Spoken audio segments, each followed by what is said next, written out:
வணக்கம் மக்களே, welcome to universe voice Tamil. இன்று நாம் காண இருப்பது இந்து சமயம் ஒரு காலத்தில் நலிவடைந்திருந்த காலத்தில் அதை நன்கு வெளிப்படுத்தி நிலைநிறுத்திய குமாரிலப்பட்டர் என்பவரின் குருவிற்காக தனது உடலையே தியாகம் செய்த கதையைத்தான் பார்க்கப் போகின்றோம். அப்படிப்பட்ட தியாகசீலர்கள் வாழ்ந்த நாடு நம் பாரத நாடு. குமாரிலப்பட்டரின் புகழ் இன்றும் நிலவி வருகின்றது. கதைக்குள் செல்வோமா? அப்போது இந்து மதத்தில் உள்ள பல வைதீகமான சாஸ்திரங்கள் எல்லாம் நலிவடைய தொடங்கி இருந்தது. சில வைதீக அன்பர்கள் தங்கள் மதத்தை காப்பாற்ற பெரும் முயற்சி எடுத்துக்கொண்டனர்.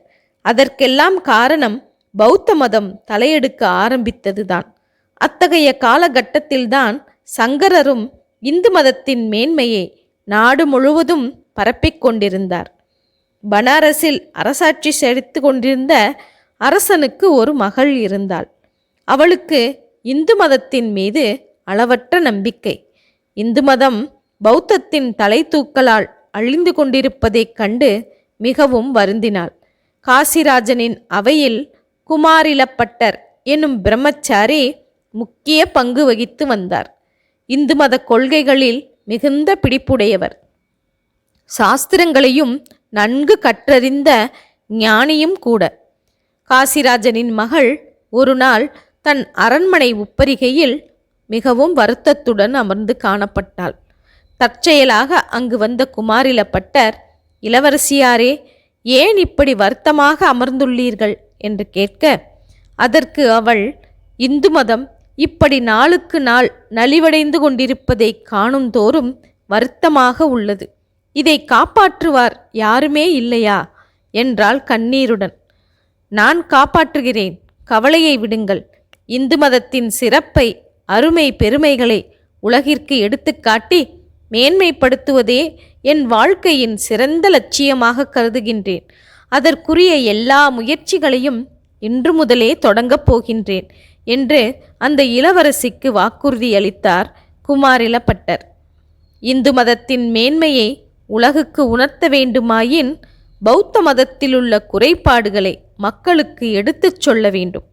அதற்கு முதலில் பௌத்தத்தையும் நன்கு கற்றுக்கொள்ள வேண்டும் என்று கருதி குமாரிலப்பட்டர் காசியினின்று தட்சசீலம் சென்று ஒரு பௌத்த குருவிடம் பௌத்த மத கொள்கைகளை பற்றி கற்கத் தொடங்கினார்.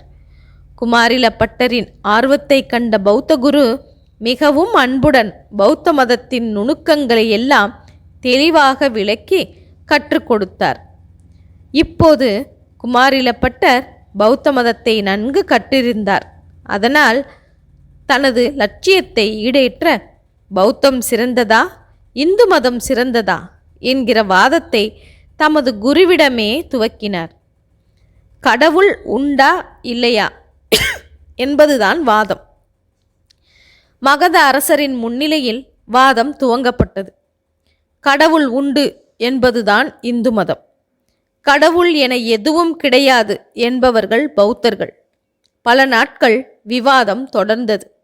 குருவும் சிஷ்யரும் மிகவும் திறமையாக வாதம் புரிந்ததால் வெற்றி தோல்வியை நிர்ணயிக்க யாராலும் இயலவில்லை. அப்போது பௌத்தர்கள் ஒரு சதித்திட்டம் தீட்டினர். ஒருவன் பின் ஒருவராக 2 பேருமே மலை உச்சியிலிருந்து குதிக்க வேண்டும். யார் உயிருடன் இருக்கின்றார்களோ அவர்கள்தான் வென்றவர்கள் என நிச்சயிக்கப்பட்டது.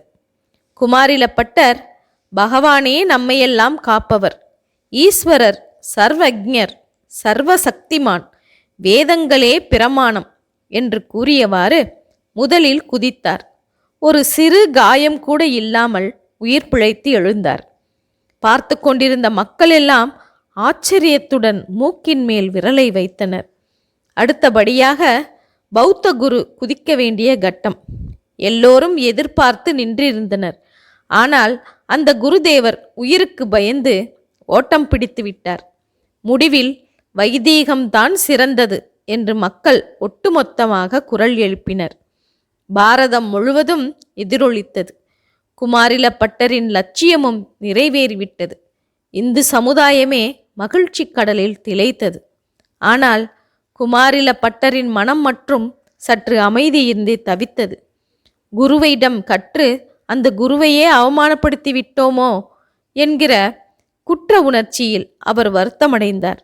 வைதீக தர்மத்தில் குருவை அவமானப்படுத்துவது கொடிய பாவமாக கருதப்பட்டதால் தான் குருவிடம் அந்த வாதத்தை மேற்கொண்டார் அல்லவா. அதற்காக தகுந்த பிரயாச்சித்தம் தேட வேண்டும் என்று முடிவெடுத்தார். அதற்கு தகுந்த இடம் பிரயாகை எனும் இடம்தான் என்று நினைத்தார்.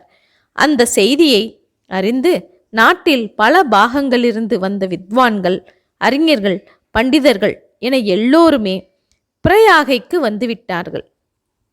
சங்கராச்சாரியார் கூட வந்திருந்தார். அவ்வளவு பேர் முன்னிலையில் குமாரிலப்பட்டர் அக்னியை வளர்த்து தம் உடலை அக்னிக்கு சமர்ப்பித்தார். தம் குருவிற்காக தமது உடலையே தியாகம் செய்தார். அப்படிப்பட்ட தியாகசீலர்கள் வாழ்ந்த நாடு நமது பாரத நாடு. இன்றும் குமாரிலப்பட்டரின் புகழ் நிலவி வருகின்றது. ஓகே மக்களே, சிறப்பு வாய்ந்த நமது இந்து சமயத்தை காப்பாற்றுவதற்காக பலர் உயிரும் துறந்திருக்கின்றனர். இத்தகைய தொன்மையான சமயத்தின் சிறப்பை காக்க வேண்டியதும் நமது கடமையாகும்.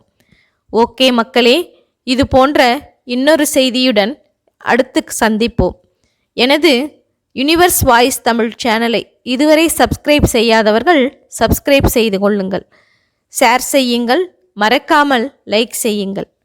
ஓகே மக்களே, நன்றி, வணக்கம்.